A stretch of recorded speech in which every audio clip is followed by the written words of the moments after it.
O God, unto whom all hearts lie open, unto whom desire is eloquent, and from whom no secret thing is hidden.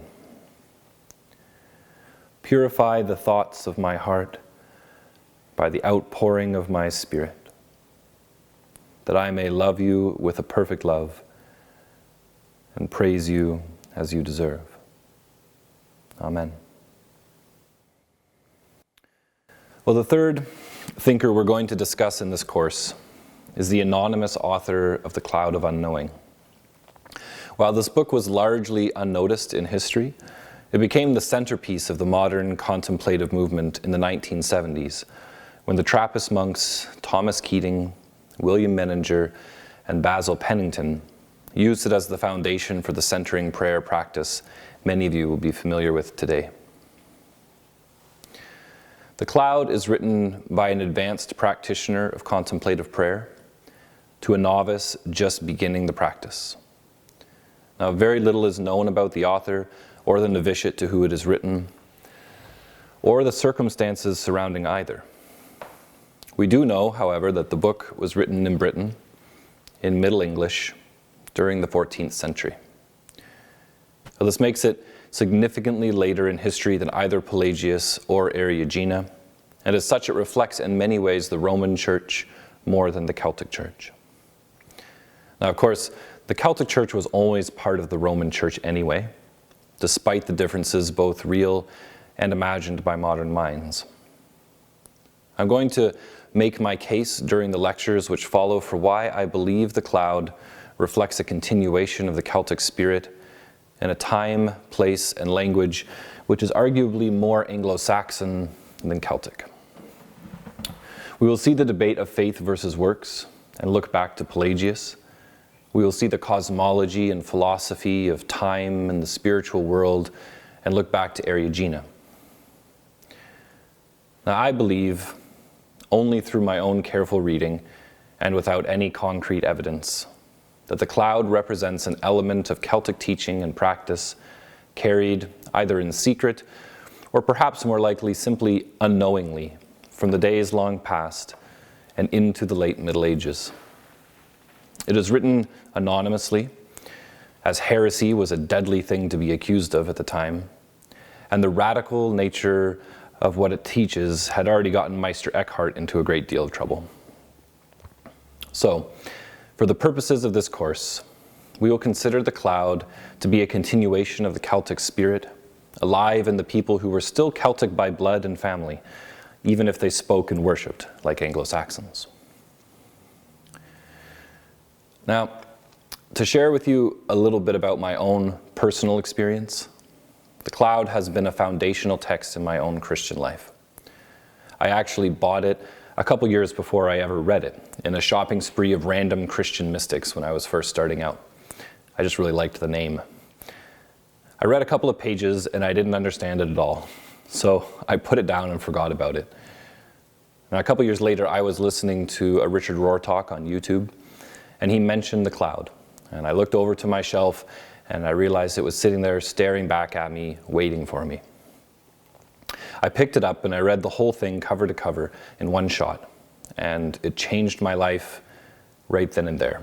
It became the foundation of my spiritual practice, and it's how I've prayed ever since. So, the reason I want to share that story with you is because of what the Cloud says about who should read it.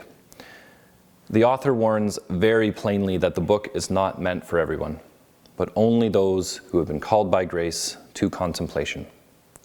Now, I tried to read the book before my call, and it was gibberish. I read it after, and it was full of grace. The point is, don't feel like you need to rush right into the cloud and the contemplative practice. If you aren't there yet, just have the humility to be okay with that. Now, the author opens the book with a request to the one reading it.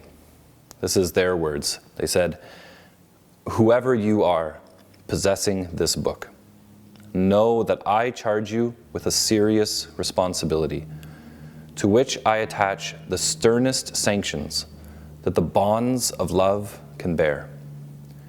It does not matter whether this book belongs to you, whether you are keeping it for someone else, whether you are taking it to someone or borrowing it. You are not to read it, write or speak of it, nor allow another to do so, unless you really believe that he is a person deeply committed to follow Christ, as far as humanly possible, with God's grace, into the inmost depths of contemplation. Do your best to determine if he is one who has first been faithful for some time to the demands of the active life, for otherwise he will not be prepared to fathom the contents of this book." Well, I've talked to you already about the responsibilities of the active life when we spoke of Pelagius and his teachings of virtue. I've spoken to you already of the kinds of contemplation of which Eriugena speaks, that being philosophy and divine knowledge. And I believe that if you have decided to take this course and you have made it this far, that you are a person who is deeply committed to follow Christ, as far as is humanly possible, into the inmost depths of contemplation. And so I now charge you with the sternest sanctions that the bonds of love can bear, to take upon yourself this work of contemplation only after you have first dedicated yourself to acts of love and kindness, virtue and humility, prayer and study. If you truly wish to embark on this sincerely, read the Cloud all the way through and several times over. As you read it each time, you may find parts which were unclear previously open themselves up to you and make themselves known. Now, before you delve into the depths of contemplation, be sure you have taken the time to learn what is false and what is true within yourself. It is easy to be deceived by your own mind and think you have found contemplation, when in reality you have only grown more secure in your own ego. The author of the Cloud recommends going to confession before undertaking the contemplative work. In that same spirit, I would recommend you find a spiritual director who can help you understand your interior landscape before you begin this journey. Now, the Enneagram is not actually mentioned in the Cloud, but it is clearly in line with what the author is hoping you will undertake before you embark on this journey. If you can find a spiritual director who can use that tool for you, please do so. You need to understand your own sin before you're able to fly past it and into the cloud of unknowing.